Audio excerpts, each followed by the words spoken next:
Oh, here we go. All right, welcome everybody. Here we are. It is episode 13 of Hanging Left. My name is Matt Connerton, and of course, my partner in crime in this venture, Todd Ayre, is here. Hey, Todd, how's it hanging? It's hanging left as usual. Yeah, me too. Well, it's cold out, so it really that's true. Yeah, just kind of stays in place. It's hiding. Jesus, that's winter. You get a lot of snow where you are? I did. I mean, we got about I would say, I don't know actually. Because it went on top of the other snow. Yeah, we got more than I expected. Because we do the radio show Saturday morning at WMNH, and fortunately we don't have to go very far to get there. But I did not expect what I woke up to. Saturday morning. For sure. More than I would have liked. But I always say I wouldn't care if it never snowed again. I love the snow. I know. Yeah, most people do. I don't like it. I'm not a winter guy. Hate ice. There you go. Exactly. We probably should acknowledge too. Well, we should say for anyone who's joining the live stream, and of course, most people will consume the content as always in the podcast form. And please subscribe to Hanging Left on the podcast platform of your choice, or if you're on YouTube, please like and subscribe. But today is February 8, 2026. And it is Super Bowl Sunday, so go Pats, I guess. As I said to you in text message, I'm not a fan of sports ball. It is not interesting to me, but I do like when the Patriots do well, just because it makes people around me happy. So I like to see other people happy. So that is true. Yeah. So for anyone who's into it, I hope they win. It's a gentler, softer Patriots too. Now that Bill Belichick is gone, the new coach is actually seems like a really stand-up guy. What's his name? John? Is it John Vrabel? Is that his name? Vrabel? It's the V. I don't remember, but what I do know is that he's all about this collaboration, and he actually cares about his his players' feelings, and isn't afraid of that. I guess real men have emotions. He's not a MAGA guy. It doesn't seem. Well, who knows? Who knows? But it doesn't seem like it. If he is, he's not flagging MAGA. I'll tell you that much. I don't think he is, though. I've certainly met some people who you wouldn't think they are, and then you get to know them just a little bit more, and you go, "Oh, really?" Well, except he's in Massachusetts, so they even, Mass is so left now at this point that they don't even really let their football players be MAGA. Right. Yeah, it's funny. I actually I find myself whenever the subject of football comes up, I find myself quoting George Will. And that might surprise people because George Will, obviously a conservative, but he had a great quote, because he's a baseball guy. He loves baseball and he doesn't like football. And he's always described football as being a series of committee meetings interrupted by random acts of violence. That's how he views football. And I've always really liked that quote. Yeah. In fact, I used that quote the other day with someone who I didn't know what their politics were, but we were talking about the Super Bowl and I used that quote. I pulled that out. And I learned something about the person I was talking to. So it turns out, he's a conservative and I'm a liberal. But in that moment where we kind of met in the middle, and partly because of George Will, is, we both agreed Trump's a piece of shit. So that was nice. See, Trump brings people together. Yeah. Or maybe football does, or George Will does. Right. I don't know. But so what should we talk about first, Todd? Should we talk about ice? Yeah. I mean, I think that ice, it depends. I mean, I guess we could. It depends if you want to go national and then local, or you want to go local then national. Maybe we should start local because we've talked about that specifically before, the ice facility that is being built in Merrimack. And just so people know, it's not, at least from what I understand, because Jenny and I know someone who lives very near there who drives by this and sees the new road that's been built and everything. This is not, because I think there's confusion. This is not something that has been proposed and that might happen. This is something that is happening. And our governor lies to us when she said, well, I don't know. No, there's nothing going on. She just flat out lies to us. Well, her latest stance, and I don't like to give Ayotte any credit, but I guess but I'm also believe in the truth. I don't believe in fake news. Unbeknownst to the Trumpster fire, I actually do tell the truth. We all tell the truth. So Kelly Ayotte, interestingly enough, seems to be leaning towards not being a big champion of it, or at least her public presence is that. Now, Right. I feel like it's a political strategy for her. Yes. I mean, anyone that's in the political sphere of anywhere in New England, but even New Hampshire, would read the tea leaves and realize that, like, at least being out about being a hardcore, like MAGA conservative is not going to help you win like the entire state. Yeah, not in this part of the country. Yeah. Right. So even in New Hampshire, people, it gets a bad rap. People think it is definitely one of the more conservative of the New England states. But that said, it's also it also likes to be kind of do its own thing and doesn't like a lot of like over sort of governmental overreach or any of that, which is why it's very anti-ICE. It's all these things as a collective. And I'm not saying it doesn't have its proponents, because it does. But that said, we have to keep in mind that anytime Kelly Ayotte does anything that we are celebrating, it's a political strategy on her part. I don't trust her, and I think no one should trust her. I think that's how you get extremists in there. You trust the more like seemingly moderate conservatives that aren't really moderate conservatives, and then they go in and they open the floodgates. It's like when like in the Game of Thrones, when like the one guy like climbs in the secret entrance into the city and then opens the main gate, and then the raiders go in and scorch the city.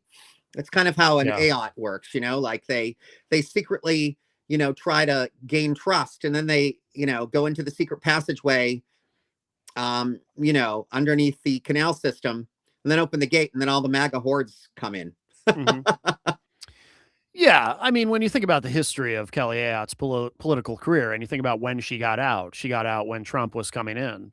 Yeah, but she didn't wait for Trump to stay out before she finally got back in. I don't know if she just felt it was the right time or whatever, but I don't hear her. She doesn't push back on MAGA really. I mean, no, she's a sympathizer for sure, but I think that every so often she'll do something publicly to make it seem like, or maybe even just to keep people guessing. I don't know. Yeah.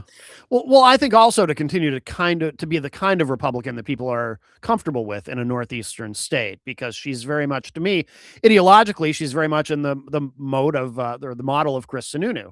A very moderate, sort of centrist northeastern Republican, rather than a Republican you would find in Alabama or Mississippi or something. So. And that's I even will confess I voted for Chris Sununu on more than one occasion. I would critique that in hindsight. He's gotten way worse though. Now he's really just like the Republican version of like a corporate Democrat, and I would argue ideologically he's gone more MAGA. Like and Trump just endorsed him. So Chris Sununu is no friend of mine. Right. But yeah, I feel like Kelly Ayotte, she wants to maintain, especially if she wants to run for president, which I believe she will. I'm not saying I'm not saying in 28, but maybe 32, maybe 28 actually. But I think she wants to maintain that sort of profile of being a reasonable, moderate northeastern Republican. Especially if she wants to keep getting elected, because that seems to be what we like in our governors anyway, on either side. If it's a Democrat or a Republican, we want somebody who is going to be in the center. And it's not unique to New Hampshire. I mean, you look at Phil Scott in Vermont. I know Democrats in Vermont who love Governor Scott, even though it is Scott. Am I saying the right name? I don't know. I don't really know. Yeah. I'm not up in my gubernatorial. He's a governor of Vermont. He's a Republican, but I knew that. I didn't know that there was a Republican governor in Vermont. Yeah. I just didn't know the name. Yeah, but he's very, very moderate. Probably one of the most. He might be the most liberal Republican governor in the entire country. And he. And you could argue that some of the Democrats are pretty, on the other side, like lean a little bit more conservative in the governor positions too. Like there's Yes. definitely, you know, I can't, off the top of my head, I cannot come up with like a fully progressive governor. Yeah, you're right. Now that you mention it. Yeah, that office. You know, I can. I guess Massachusetts, pretty much. Well, yeah. I mean, she's a little bit. I mean, well, for one thing, she's an out lesbian, but Laura that does Healy. not that means anything. But I didn't even know that about her. Oh yeah, big time. I had no idea. Oh. Yep. So, you know, but she definitely knows how to play politics too. Yeah. Although she's had a strong stance against ICE, and I feel like that's kind of like the real demarcation right now. It's like abolish ICE or don't abolish ICE. I mean, and a lot of towns in Massachusetts, which is why they're thinking of this whole Merrimack deal. A lot of towns in Massachusetts are sanctuary cities. Like pretty much, I think all of their big towns are, all their big cities are. So yeah. And you know, that's like, you know, that's like a rock in their shoe. They can't stand those sanctuary cities. Oh yeah. Well, it gives the right a good talking point. They're always talking about sanctuary cities this, sanctuary cities that. Did you have, now you had some notes, right? Or you had some information? I did. So I think the thing that it seems to be that there's a little bit of confusion. That's my dog. Yes. Seems to be there's a little bit of confusion as to how far along the I call it a concentration camp. This Merrimack concentration camp is moving forward and where it's at. So I think, as I understand it, I'm gonna go. I'll be right back. I'm gonna go. Oh, okay. Todd is going to deal with his dog. It's funny. So, you know, last night I did a live podcast of Tough Bumps with Eric Pilcher, and our friend Eric Pilcher. He also has a dog who joins the show, although not by barking, but by appearing on camera. But oh, she would do that too. She probably will. And actually, I'll probably have to get up now that I've kind of like partially shut the door. Yeah. She'll probably get angry and then bark more. So like, oh, no. You know, she's a terrier. So like any of these, especially like the middle and mid-sized and short-haired terriers, like they just are, they're extremely intelligent, but they're extremely particular too. So they like they love attention. I don't know. I mean, now that I don't like to use the word narcissist to some extent anymore because of all the evil narcissists that are out there, but little bit self-absorbed sometimes, but that's okay. Sure. She's a pup, so that's a lot. Yeah, absolutely. Absolutely. And his daddy spoils her, so it's not her fault. But you were saying that, so there was about confusion about yeah, so I don't know. I mean, I'm hearing all kinds of you know, noise about it. And to be fair, I have access to a lot of people that a lot of people don't, in the sense that, like, I would say the full bandwidth. So like I hear from the, you know, I have one-on-one conversations with Pappas about this sort of thing and sort of his insights and feedback about it. I had a really nice conversation with him in Merrimack, actually, about this at the Merrimack, what they call the Super Bowl, which is like a big like soup fest thing. That they do, like pick the best soup and they all cook. It was the Merrimack Democrats, and it's a fundraiser that they do. And you know, it was cute. They call it the Super Bowl? Yeah, SOUPER Bowl. Spelling won't matter. They're still going to get a cease and desist letter at some point. The NFL doesn't. Yeah, the NFL doesn't screw around. Oh, no, for real. They're well, probably anyway. Now that I just announced it on the podcast. Yeah. No, probably no. It'll probably stay under the radar. But I'm just saying though. But the NFL though, they do. They're very, very. They're brutal with that. But well, all they do is just stand around and banter anyway. Like as far as like, I mean, the halftime shows and not the Super Bowl. At least they bring in artists, but like the, you know, the side shows and the NFL week show and this show. I mean, literally I get a headache from it. Like it's just absolute, just white noise. It's horrific. Yeah. Like, because to me, the whole sport is just so antiquated, and it's like you said, it's slow, and it's like, I don't know. Yeah, I can't do it. It's like it's like an old car that keeps popping into neutral and you can't get it to go to drive. I mean, it's just so horrific. Like, yeah, it's not for me. Yeah. Anyway. So can you so anyway, tell us so the what... lore that I've heard, it's kind of like it runs the gamut, right? So from Kelly Ayotte saying she didn't know about it and it's not all that far along, which obviously we can't take for granted, with all the activists, and I know some people that are really dived into it. They have not, I guess the bottom line is I have not heard the like cry of resistance that it's happening for sure. It seems like there's a lot of like the activism word on the street, and it seems like the establishment word on the street with the established Democrats seems like there is still a way to stop it. Okay. So that would lead me to believe that the contract has not been signed. So that's really the key, right? Because if you Rachel Maddow had a great show that she did the other day, and she went down all these towns, some very red, some very blue, some very purple, and in all of these towns she kind of just listed how they all stopped these ICE concentration camps from coming into existence. So this, just so I'm clear, so this has been ongoing in these various places where there are in all these spheres. Yep. Is it a big list that she presented? Is it quite a few towns? Yeah, quite a few lists, and it's in very red places too, which is great. Interesting. Yeah, that's a lot of red and purple places. Actually, it's almost like the blue ones. We expect them to be able to stop it. Yeah. Because there's just literally zero public tolerance for it. Right. But I'll tell you one of the ways, and this won't make some of our state reps very happy, but one of the ways is just like they like to use the term doxing. I like to use the term being truthful about who's got their hands in it and who's making money off of this. And it's really exposing those people. Yep. And getting their names out there, and certainly not, saying go track them at the grocery store, but like, get their names out there, blast them all over social media, like, go for it. Like these people have a right to spend their money where they want to spend their money. So, right. I don't have the name of them yet, but when I get the name of the real estate company that's involved in this Merrimack, I will be saying it live on here. I'll be blasting all over social media. So, come at me, boo, catch me outside. You know what I'm saying? Right. Right. Like, because people have a right to be educated of where their money's going, and none of us want it. Right.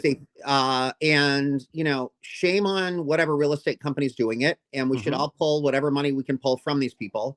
And bankrupt them if we have to. I mean, this is just ridiculous. Like anyone who is going to bed with MAGA in their concentration camps should be bankrupted. I mean, Agreed. And boycotted. Agreed. We should also too, I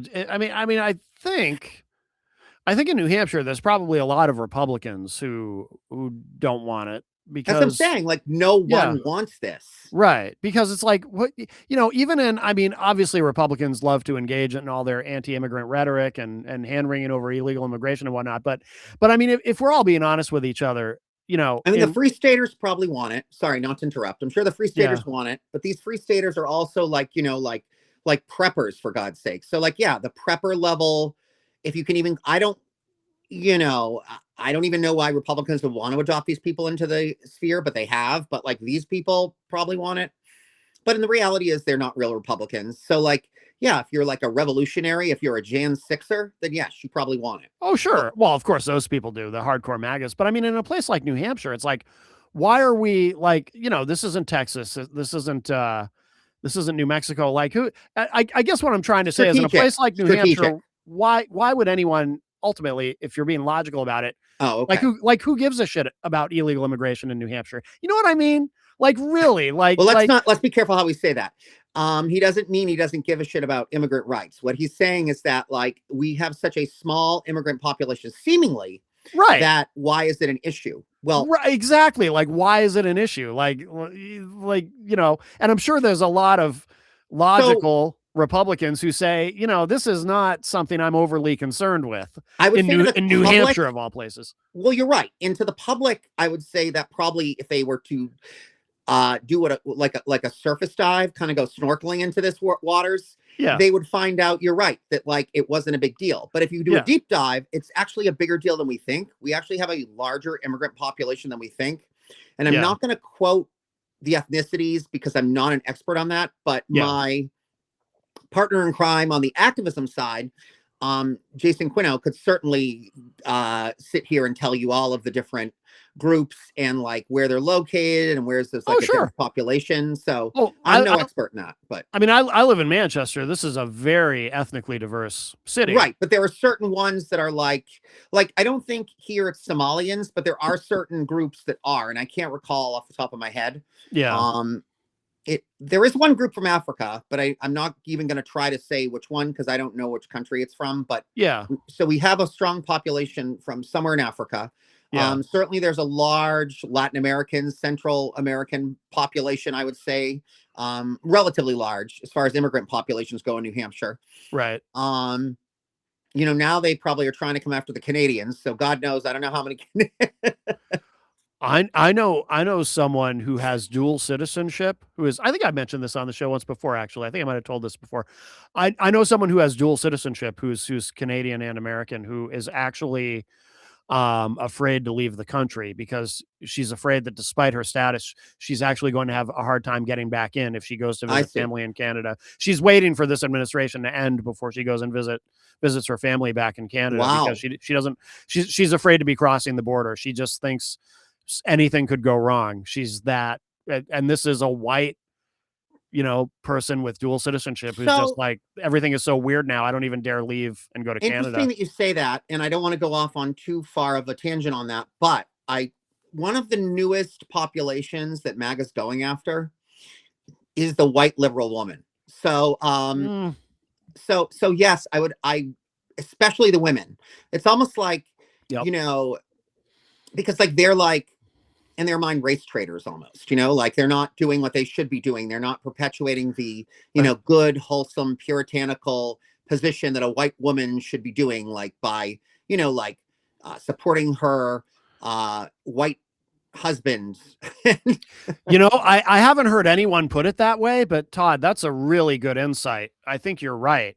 I'd never stopped to think about it that way. It's true. But I think you're absolutely correct. That makes total sense. Knowing how they think, and I think you're right. Yeah. And yet again, another Nazi parallel, because one of the groups that the Nazis really would punish were any German sympathizers. So like they see, it's all out of that handbook.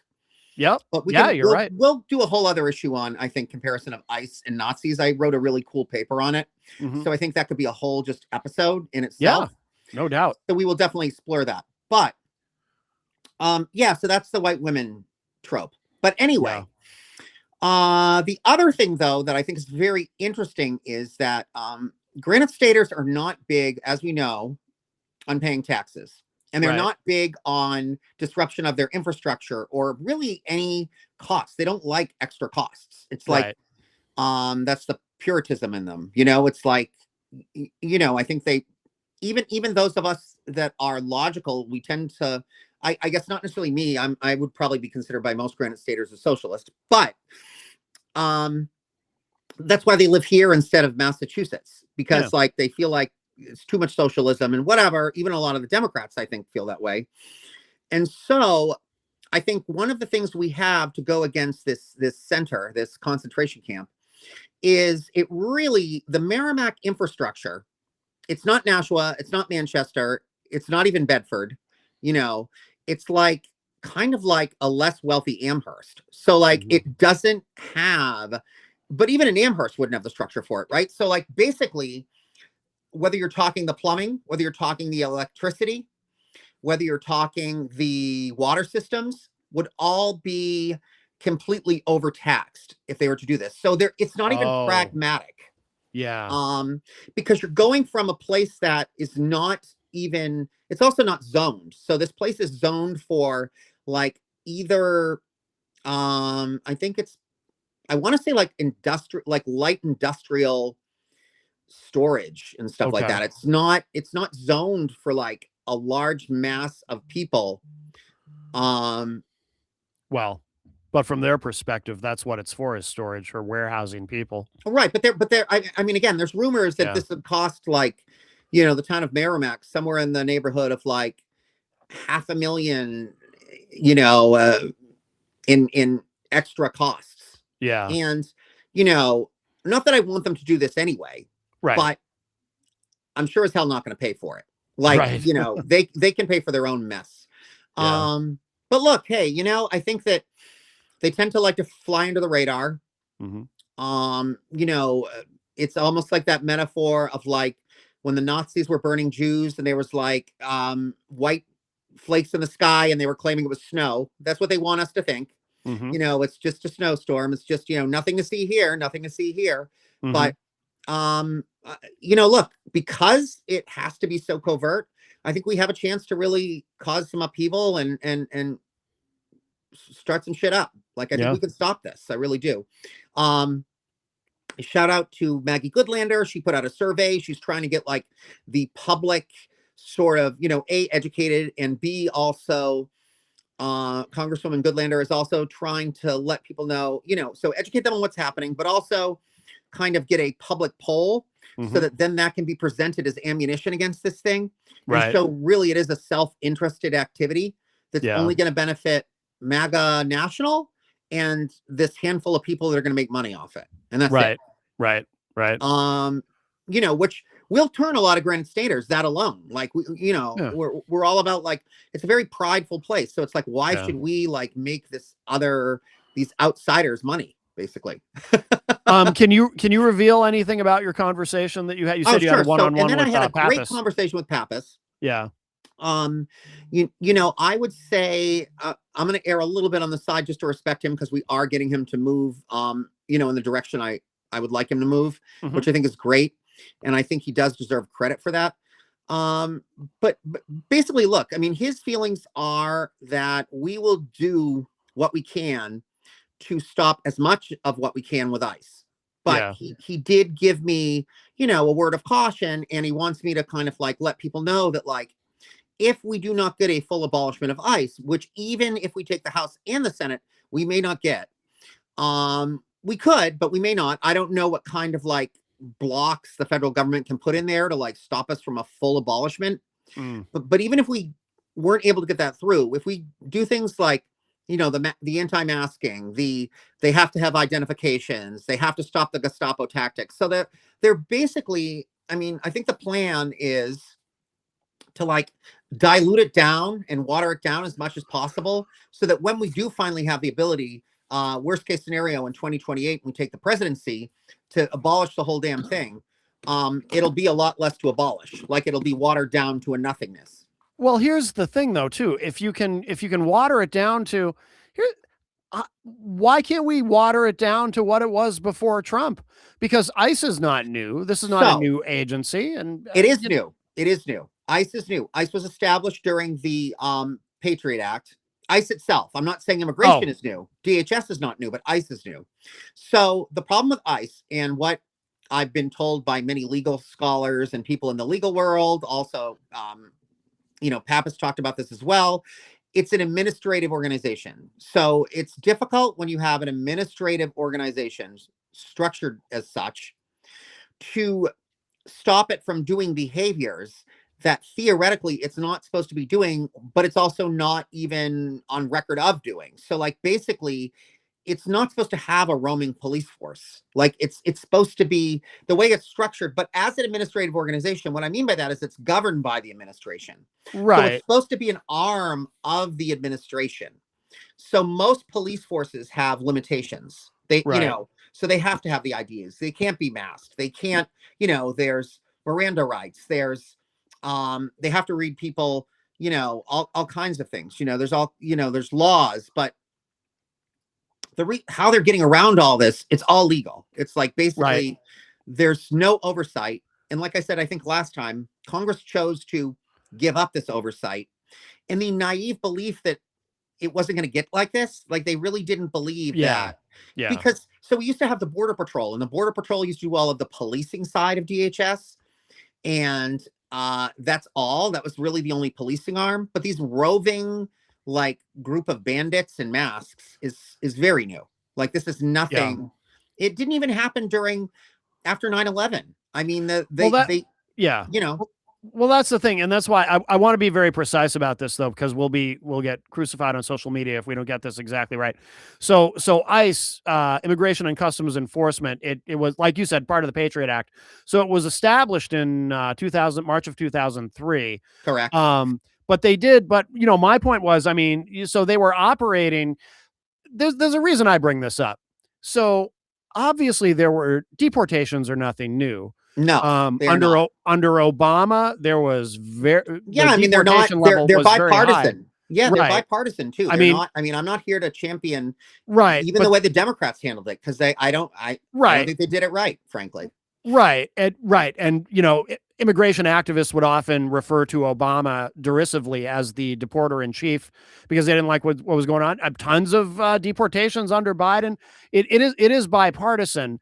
So, but the reason I bring that up is I just want to say to my friends on the right who come at us and say, oh, you just think we should have all these, I hate the term, illegals in the country and whatnot. It's like, no, you can get the bad people out.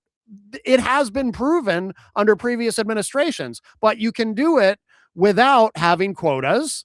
So you're not showing up at Home Depot and taking away workers. You can do it without. How you get the bad people out, right? You get the bad people out by reestablishing the DHS as it was acting initially. Yes. You have them work with border agents. Yes. You tighten.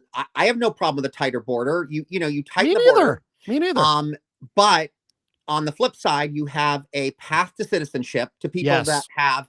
I don't care if they came here, quote unquote, illegally, if they are doing everything and anything to be full participating Americans. 100%. For God's sakes, they've proven that there's probably other people that are full Americans I'd rather deport, frankly. Yeah. Make them pay a fine if it makes you feel better. Yeah, whatever works. Like, but even still, these people have paid into the system. They're not even getting the benefits. So it's such a misleading statement to say, oh, they're using our system. No, we're using them, as a matter of fact. It's like this, it's almost like this tacit slavery, or at least like sharecroppers. I mean, they do not have a lot of rights. I mean, the way that like the fruit pickers and all those people live is like, we couldn't even fathom it. I wouldn't put, a domesticated animal or my food source animals in that type of environment. Like, it's just, it's horrific. It's not.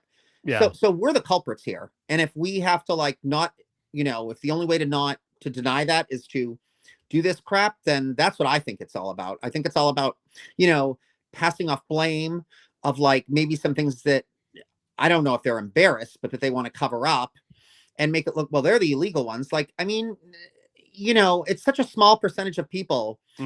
These, it's just ridiculous. But so anyway, back to my whole plan. So you do that.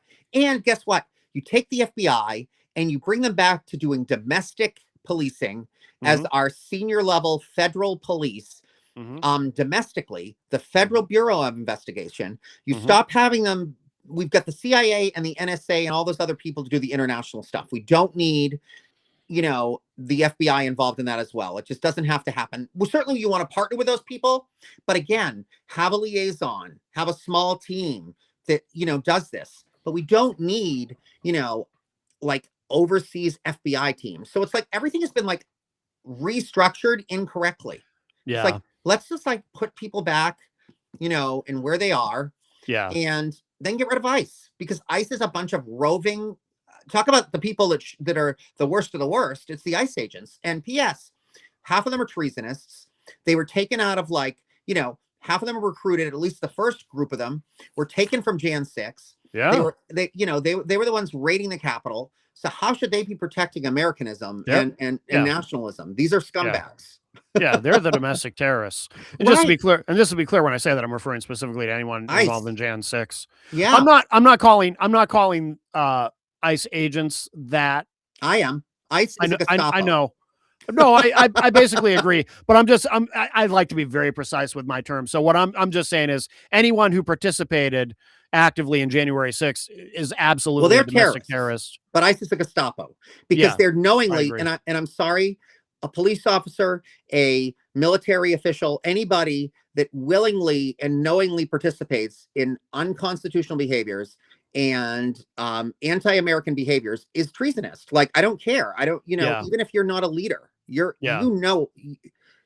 if you don't know, you shouldn't be a police officer or a military official. Like, you should at just least following orders. Yeah, that's bullshit. I know. I mean, I agree. I mean, yeah, have a moral compass. Yeah, exactly.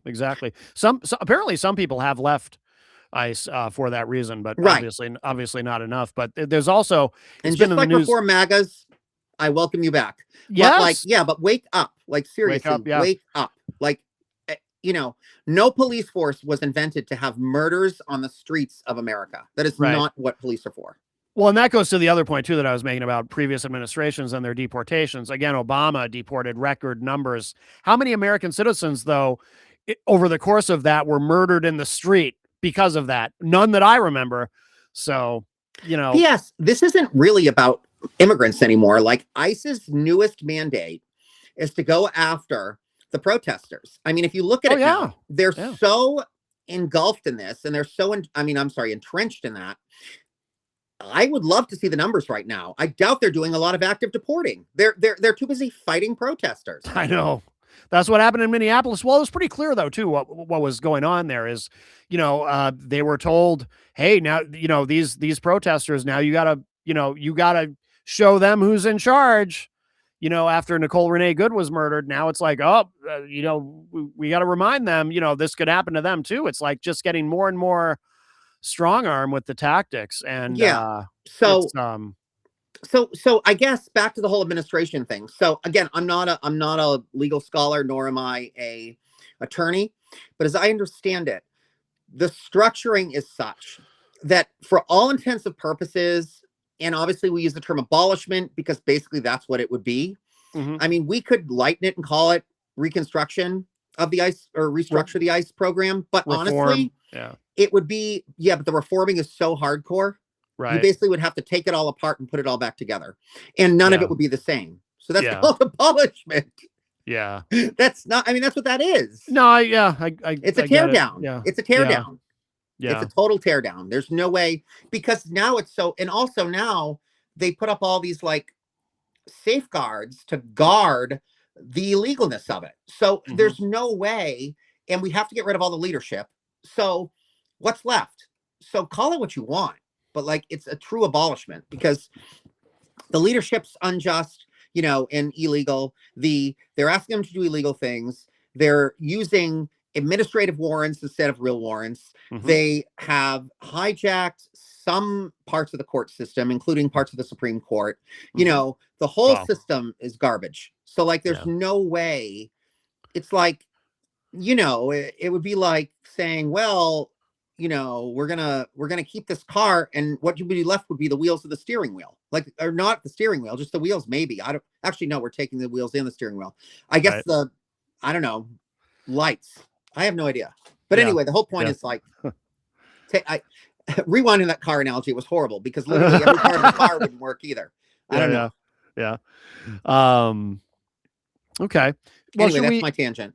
Yeah. No, it was good. I think that I do want to say this too. I think, the other thing is that both Congressman Goodlander and Congressman Pappas have apologized for their vote on Lincoln Riley and said that they would take it back. Hindsight, of course, is 2020.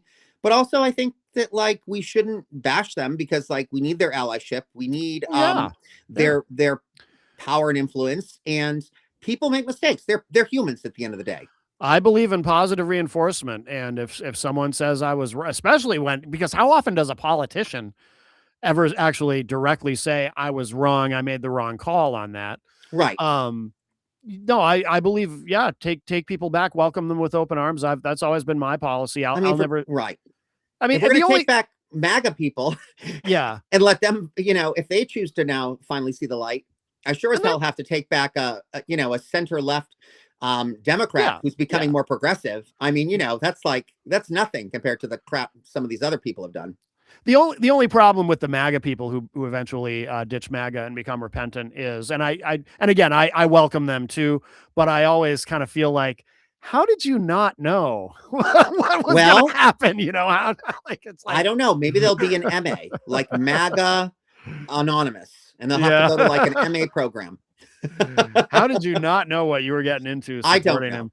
Yeah, so that's You're talking always to someone that has no clue about that. I mean, I know. I mean, I get it. We could get into the psych of it and the sociology of it and all this jazz, but like, I mean, at the end of the day, I don't know. But I do welcome them.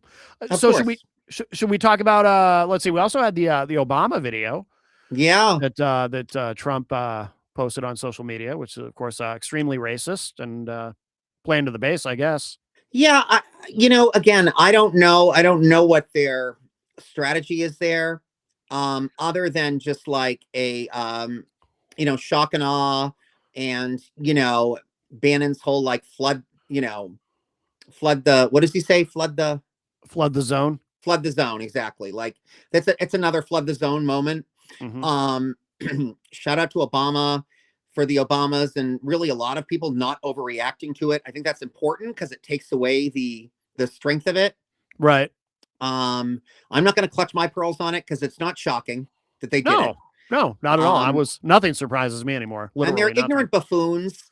And even if, which I don't believe anyway, but even if he didn't know and it was someone that worked on his staff, well, someone close enough to the president should know.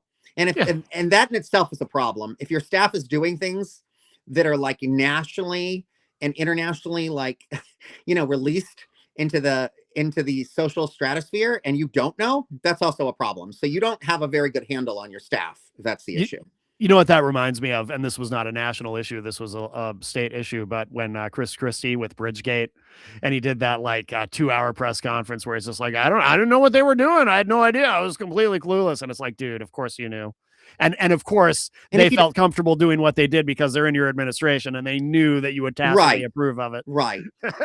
I mean, it's supposed to be like an old Miss frat party now at the you know, at the executive building. I mean, I guess Friday, it's like you drive by the executive offices next to the White House, and they've got like people on the balconies with solo cups. I mean, this is just ridiculous. Like, so this is their mentality. Yeah. But it is remarkable to think that we've arrived at a time where the president of the United States can be so blatantly racist, whether it's posting that video or saying racist things about Somalis, you know, that something that objectively racist, and you know, and people in that party are just like, whatever, it's Trump, we don't mind, and people like us are like kind of desensitized to it all. But I mean, before Trump, anything like this would be so shocking, and now it's like, it's another day in America. You know, racism is kind of the cool hip thing right now for a large swath of the country, and never thought I'd see it, but here we are, and this is the reality that we live in. It's remarkable. So I think it's a few things. I think number one, it's not, I mean, look, I've always been a cynic, so to me, it's nothing new. Yeah. You know, I think it's a couple things. I think number one, it exposed the tacit racism that always existed in this culture. You know, and the racial biases and all of those, which probably at some point in everyone's lives, even if you're a black and brown person, on the other way, you probably had, you know, feelings that are biased and you know, maybe we're not fully, for lack of a better word, woke about things. Sure. We've all been there, done that, like, and we all learn, and there's nothing wrong with that. That said, to make it like a national discourse to be openly racist and all of this, I mean, but when you know, talk about the worst of the worst, I mean, when you put the worst of the worst in power, what do you expect? I mean, these are, it's kind of like, you know, Animal House meets Revenge of the Nerds. I mean, that's literally what we're dealing with right now. You know, we've got these like, you know, tech oligarchs that like never were picked first for like kickball, that have become billionaires, and now they hate everybody, and they're just still angry. And then you've got the bros that like their glory days were like when they were in their frat at college, and they're angry. And, you know, you've got a white trash vice president who, you know, is from some horrific white trash state, and and like, you know, and now is trying to play classy. And it's like, he reminds me of a Las Vegas, you know, whale who won all of this money in Las Vegas. So like, you know, these people are, and I don't care this. I'm not running for president. So I will say these people, at least in the administration, are the deplorables. I think that's really what Hillary meant. It's deplorable. Yes. I mean, so, and if it makes me an elitist, a social and intellectual and progressive elitist to not approve of like cultures embracing racism and misogyny and homophobia and, you know, ethnocentric biases and all this other garbage, all the isms, then so be it. I know. It's like my dad. He used to call me a woke liberal, and he'd throw that at me as an insult. And it's like, thank you, Dad. So, that's actually how you raised me to think before you became a MAGA dude. Thank you for calling me a woke liberal. So I think that like most, if we want to get in the psychology of it, I think any psychologist would find most of these men in MAGA, especially in the leadership. I've come up with a theory. I think they're all sexually dysfunctional. Mm-hmm. They're incels. They're incels, and they're also way too obsessed with guys' dicks. Like way too obsessed. Like everything. It's like the trans lopping off of dicks. The who's gay, who isn't gay. The what's hypermasculinity and what's not hypermasculinity. The what does it mean to be a man and what does it not mean to be a man? Like all of it. It's just so like. And then someone said, the other thing that's very interesting is they've taken even the idea of bromance and made that like toxic. Like, so they have these, like someone said, you know, they have homosocial relationships. I mean, these men are like, you know, less fit Romans, you know, that like hanging out, like in these, like their own very, like, I wouldn't call it elitist because there's nothing elite about it. Right. It's like literally, it reminds me of like Goodfellas and all that stuff. Like they're all mobs. They're all a bunch of mobster thugs. Right. Yeah. Yeah. Do you think, because we just, you know, we were talking about Obama. Do you think any of this happens if, say, in an alternate universe, if Hillary Clinton had become the nominee and won the presidency in 2008? Sorry, go ahead, Matt. I didn't mean to. No, I mean, that was, I'm curious if, you know, if we had never had Obama, if we had never had, if these people didn't have to, from their perspective, suffer through 8 years of a black man as president of the United States, do you think that all of this, because that's a theory that some people have, this is all of it is just a backlash to that? No, as a matter of fact, I think that it's really a manosphere. And so I think Obama is just a visual. So it's like, you know, you don't, there's no like, Obama can't be in the closet about being a black man. You know what I mean? So like he's a visual they can attack. Yeah. Right. So like he's just part of the thing. But I think the real threat to them is women and women in power and independent women and or men that appreciate independent women. Yeah. I think that's, I honestly feel like they're probably like if you're a misogynist gay man, I think they'd probably be more okay with you than a woman. Like that's interesting. No, I mean that's what Peter Thiel is. I mean, Peter Thiel's a fascist misogynist gay man. Like, you know, so as long as you have this like elitist maleness. Interesting. Like, because that's what they're really obsessed with. And frankly, half of them are like, not half, but I would say probably maybe a quarter of them are closet cases. So like, you know, we've got Moses Mike Grinder Johnson, and we've got, you know, I don't know about Smoky Eyes there with, you know, Vance, but like, who knows?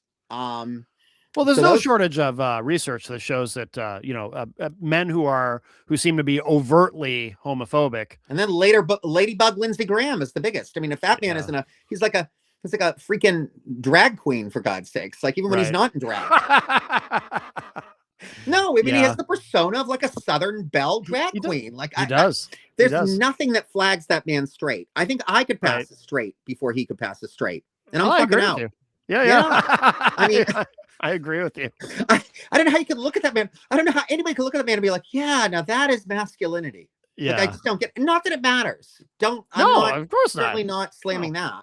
Although it does matter because, like, honestly, really, real masculinity is get some balls and be who you are. That's real masculinity. And that's agreed. Or real, I don't know. I don't even like using the term but that's real assertiveness. That's being real self-assured. Like, be who you are.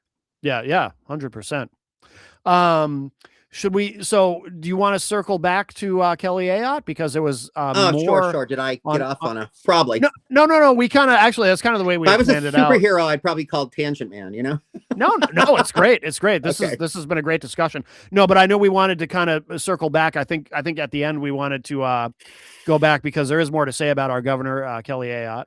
Yeah, so my concern with Kelly Ayotte again is that like we really all of my people out here, all my peeps, you know, even those that don't live in New Hampshire, if you could really help us blast out there that Kelly Ayotte, I don't know if this is where you're going with it, but this is where I'll go with it and you can add your thing. Yeah. That she is not a centrist, she is not a left of center, she is not a socially tolerant Republican. She's none of these things. She's not a Kinzinger. She's none of those things. Like she's a, you know, she's proud. She's a proud pro-lifer. She's a proud, you know, even though Kelly Ayotte did recently vote yes to veto a horribly anti-trans bill, she's a smart politician. I will give her that credit. By smart, I mean like she's a show woman. She knows how to, you know, she understands politics. Yes. And she understands, and frankly, she's been given the evidence, you know, that if you lean, and maybe it's like, I don't know if it's like an embarrassment for people. Maybe people don't want to admit they made a mistake putting Kelly Ayotte in. So if she keeps up that sort of disguise for people, then, you know, they might just go with it. And that's the problem. But we can't just go with it because, look, I don't care if you're Democrat or Republican. We can no longer have leaders in place, quote unquote leaders, that are not leaders. They're totally self-absorbed. They are in it to make money and just like increase their own power and boost their own insecurities and build their egos. And then like give us little like snacks while they eat the whole damn, you know, 4-course dinner. It's just not cool anymore. I don't care who you are. I don't care. I mean, that goes for like the do nothing Democrats that are in power too. The ones that are like that, like no more. We cannot be tolerating this. Like, yeah, sure. We'll do something for you. And then they do nothing. Right. So the do nothings or the liars have to go. Yeah, absolutely. Yeah. You know, like cover your Ayotte thing. Pretty much, yeah. I mean, you know, like I was saying earlier, she's the kind of Republican that ideologically she may present as someone that, especially among independents, you know, someone who independents can be comfortable with because she's not like an extreme, you know, evangelical Christian or something. But I mean, I don't think that necessarily needs to be there to be. That's a Southern thing for the most part, evangelicals, right? And like, maybe parts, I don't know enough about, I guess, the structuring of the evangelical church, but like, it, you know, it's that type of thing. So like, it's conservative type of like, you know, Protestantism, but like, even if someone is like Puritan enough, even though their church doesn't seem to be as like conservative as like an evangelical church, because it's not because it's not like conservative on blast, doesn't mean they don't have conservative views. I mean, if we look at who did the literal witch hunts, it was the Puritans, the Pilgrims. They were not good people. They were like, you know, really repressive. Yeah. 100%. So that's where an Ayotte type, that's where you're like some of, not a lot, but some of these like some of the blue state Republicans that hide and try to come across as more centrist. That's what they really believe behind closed doors, you know, like, so it's more of like, you know, it's like they're not evangelical because they don't believe in like their ministers driving Rolls Royces, but it doesn't make them more tolerant. Right. Absolutely. It's just a more conservative. In some ways, it's almost like a more repressive conservatism. It's like, you know, it's like, I don't know, like putting on, it's like dressing like friars, for God's sakes. You know what I mean? Like, they're the modern friarisms, I guess. I don't know. So I said when we talked about Governor Ayotte early in the show, I said something. I'm just curious, and you reacted to it in the moment, but I'm curious now that that's been kind of in the back of your mind and your subconscious, perhaps while we've been talking. Do you have any idea about? You know, I made a comment about I think she's going to run for president in 28 or 32. Oh yeah. What do you think? That is a very interesting thing, I have to say, Matt. That's out there with some of the things I said today that you had an aha moment with. I'll be honest, it was never on my radar. But honestly, I feel like other than a few people that have really like seemed to come out, I would say quasi strong on the Democratic side, hinting at like making a run for presidency. I had no clue. I mean, whatever, they're floating around Vance. I don't think he has the staying power. I don't think he can do it. There's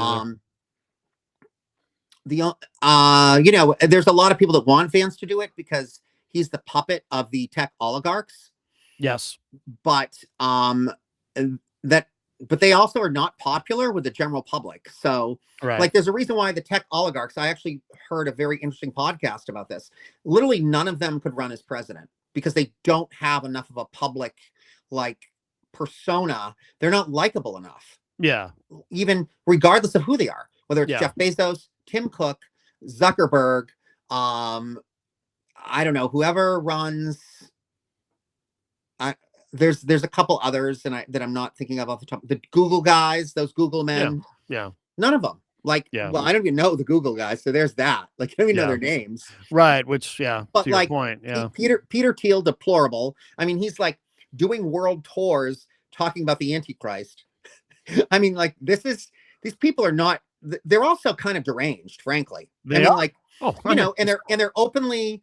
The other thing is like, if we're having a hard time stomaching the possible like nationalization of legalization of marijuana, we certainly don't want a man that openly,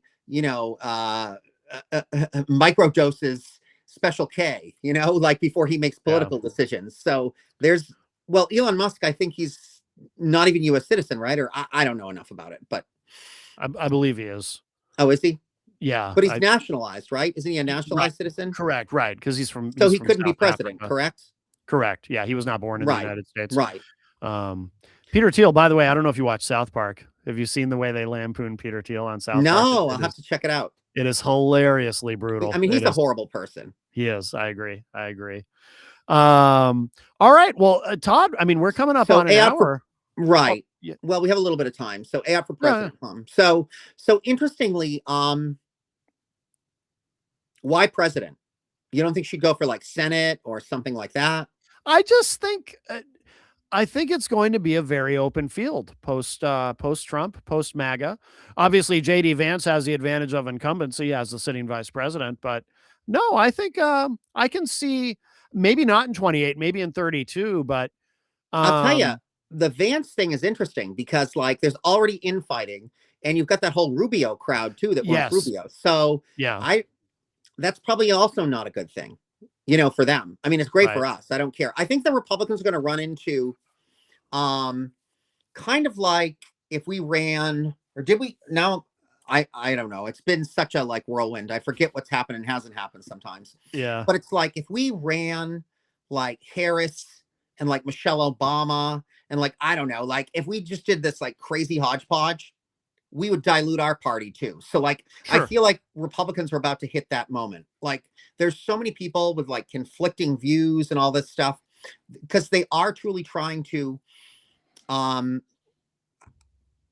God forbid, I know Trump hates to hear this, but they need to reinvent themselves.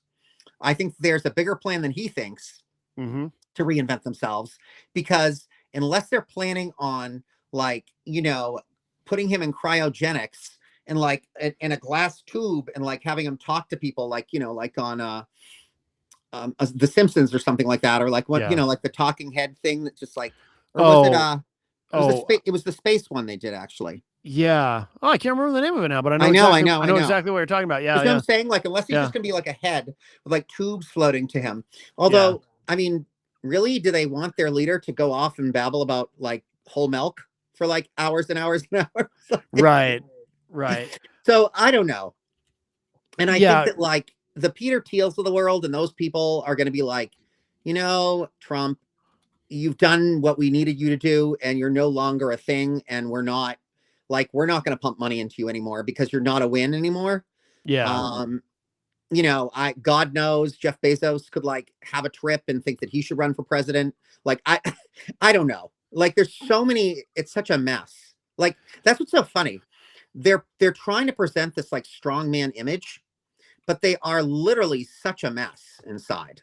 Like, oh yeah, there's nothing strong. Like, they're so fragmented, and they're like falling apart at the seams. Like, and everyone is like consistently giving them the metaphoric finger across the world. right. I mean, like, we just had the U.S. We just had the Olympics going on in Italy. It used to be tradition to play the American anthem like officially first. Yeah. Because people really truly at one point, I know it's shocking, especially to probably, Zoomers and even some young millennials, but there was a time where people respected the United States. Yep. And so to honor us, because we were doing so much, we made our mistakes, but we were doing so much to help the world. I think, again, we didn't always do the right things, but we did a lot of good things. We definitely did some good things. Right. And to say thank you for that, they would give us little, nods of appreciation, like play the national anthem of the United States in most international sporting events and in the Olympics. And they purposely played this new, like, the new, like, what, oh my God, now I'm, what's it called? Like, so they've got the Euro. Now, what's the whole collective of Europe called? The EU? Yeah. European so there's Union? an EU, there is an EU anthem. Oh, I didn't realize this. Yeah. Really? That's interesting. I didn't either. But to be fair, I'm not a huge, like, I don't really care either way about, anthems and flags. Right. Right. Yeah. Like, I don't get all caught up in that. I feel like we have bigger things to worry about. Yes. But anyway, it was pointed out, and it made national news that they played the EU anthem, and they didn't. I don't even know if they played the national anthem. I don't recall. Yeah. So that was definitely, and they booed Vance. Oh, did they? So, yeah. I don't remember a time prior to Trump. And then Trump's been booed several times too at a lot of sporting events. So, like, he's the, I'm sure if you want to maintain power, you can't consistently have your leaders being like openly booed. Yeah, a lot of Republicans love that shit, though, and they always have pre-Trump. For example, for as long as I can remember, I've been hearing conservatives talk about how they desperately want the United States to be completely separate from the United Nations because they just think that, we should just do whatever we want and we should not be cooperating with anybody. They actually they salivate over the idea of abandoning NATO. And, I mean, well, they're all MAGAs now, though. These are all the MAGA people. That's the thing. Yeah. It's completely infected the party, but those ideas I feel were already there. That's why I always say Trump is a symptom. He's not the cause. He's a symptom. I mean, like Breitbart, like Bannon existed before Trump, I think, Right. It's always been there. Trump came in and exploited But again, it. he was just like the deranged, dirty old uncle. Like, Right. I mean, every time I look at that man, I just want to take a shower. Steve Bannon. Oh God, he's so gross. Yeah. He's just so gross. He is. All right, Todd, what do you think? Should we start to wrap this one up? It's been an hour. I'll unless you I mean, I guess, American attention spans or well, I shouldn't talk. I have ADHD, right? So like, clearly the problem is on my Adderall, I can go forever and ever and ever, like really? I could be, I don't want to become one of those podcasts though, where like, so self-grandized that like they think that like people should follow you going to the grocery store and people should like, watch you tie your shoes. And I mean, come on, it's ridiculous. Who cares? Yeah. Well, if they make money at it though, they do. But like, I think at some point, I don't know. I don't know if that's going to have staying power. Yeah. I know what you mean. Did you want to mention anything about Sarah's campaign before we go? Yeah. I mean, Sarah's campaign is doing really good. We had a great fundraiser. We raised quite a bit of money for a one-time deal. So that's good. Okay. Several thousand in a night, never a bad thing. Yeah. It's New Hampshire. So, New Hampshire's not Beverly Hills and it's not New York City. So you're not going to raise, look, I've done benefits in DC where I raised like, 15, 20,000 in a night, but like, you're not going to get that in New Hampshire. Not likely. Right. Because it goes back to that whole, like, I think more conservative side, not to say there's plenty of people in this state that could probably do, $500 to $1,000 donations, but it's just not really like the vibe. But then again, I guess I don't know what they did. I just throw the parties. I don't count the money. Right. I count it after the fact. I get the report. Okay, this is what we made, Todd. Great. Yeah. It was a success. Yeah, yeah. But anyway, so yeah, so I think you know, the stance that we are taking really is like very much like an anti-ice. You know, we're hyper focused on keeping ice out of the Granite State. You know, as much as possible. Also, I think the only other thing I would like to say is that like we really, even like those people, I know I have a lot of people that follow me on all my social media that is not New Hampshire, but we need your support with keeping ice out, because really what that is it's like an invasion into the blue states. I mean, they strategically chose Merrimack because, talk about the middle finger, it's like an FU to the rest of the blue states surrounding us in the Northeast. And I, you know, I see it as almost them running little like guerrilla warfare skirmishes out of that base. Like, you know, it's dangerous. It's dangerous, dangerous, dangerous for Massachusetts, for Maine, for Vermont, all of it. Absolutely. Absolutely. I agree 100%. You should give the website too for Sarah's Sarah Chudzinski's. Yep, it's sarahc603.com. Okay. And you can also find us on Facebook, on Twitter, on TikTok. My media intern is doing the TikTok thing for us. Good. I know, I'm showing my generation now the TikTok thing. The TikTok thing. I'll admit I'm no TikTok connoisseur, nor am I a TikTok aficionado. I don't know much about TikTok. I don't know. I thought that's what watches did. No, I'm not that bad. I'm just right. By the way, you know, I should know this, but so much going on in my head at once. So we are on Instagram, correct? We are on Facebook. You said we're on all the other podcast channels too as well? Oh yeah, we're on Spotify and everything. Wherever you find your podcasts, you can find us. Okay, and they just go on and search like is it IP Nation and then Hanging Left? Or no, like if you were to go on Spotify, you would just search Hanging Left. All right, awesome. Right, so let's get that viewership up and let's get that listenership up. Absolutely. If you like us, follow us, tag us, do all that jazz. We are 2026 is going to be our year of ice reckoning, so we'll be loud and proud. Midterms can't get here quick enough. Exactly. We're in it for the long haul, my friend. Where can people find you, Todd? They can find me on all those same. Well, not on TikTok. Not TikTok. I have a YouTube account personally, but I really wouldn't follow me. I haven't produced anything for YouTube at this point. Gotcha. I'm big on Instagram because I'm also a photographer and I like to do a lot of political art. Similar to what Andrew does, that kind of stuff. Yeah. But mine's a little bit more like he focuses on the protests themselves. I do a lot with I like to literally show the various signs and the political art that's out there. I'd love to do a show at some point. We'll see if that's in the works, but like I would love to do a show maybe once it's all over. Right. Of like a gallery showing of like all of these political signs, like, you know, the best ones. And, you know, I think that would be a really cool thing. Yeah, definitely. Well, very good. Oh, and you can find me at mattconnerton.com. And the name of the program that you were thinking of earlier is Futurama. Futurama, yes. Yeah, I knew. I had looked it up quickly. I just typed in Simpsons style space show because it is from the same people that do the Simpsons, but I could not remember I couldn't remember the name. And either, I think we're supposed to say "Go Pats." I don't know. I guess, yeah. Is the game still even? I don't even know what time the game is. I don't. Yeah, but I know I'm horrible. Like I said, I hope they win because it makes people around me happy. But I don't watch the sports ball. I'm literally, I don't. Yeah, I mean, I hope they win too because like, why wouldn't I hope they win? And they got rid of Belichick, and you know, that's great. And I like the new coach, and I think that the new quarterback is actually freaking hot. So yeah. Oh, very good. Will you be watching the Turning Points USA halftime show? The counter programming that they're doing. No, I will not. I don't even know where to find it. I mean, I know it's happening, but I don't know where they're. If it's on YouTube or what. It is interesting. It might be. I don't know. Where yeah. it is. Well, so for that reason, maybe we should tune in at least to the halftime show. You know, because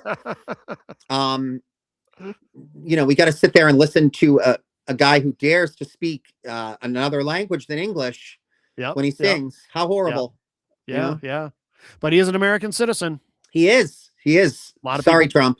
That's right. Sorry, Trump. He's more of an American citizen than your wife. Yes, that is true. That is very true. All right, episode 13 of Hanging Left in the books. Thank you so much, Todd. All right, thank you. And thank you, everybody. We'll talk at you soon. Bye-bye. Bye-bye.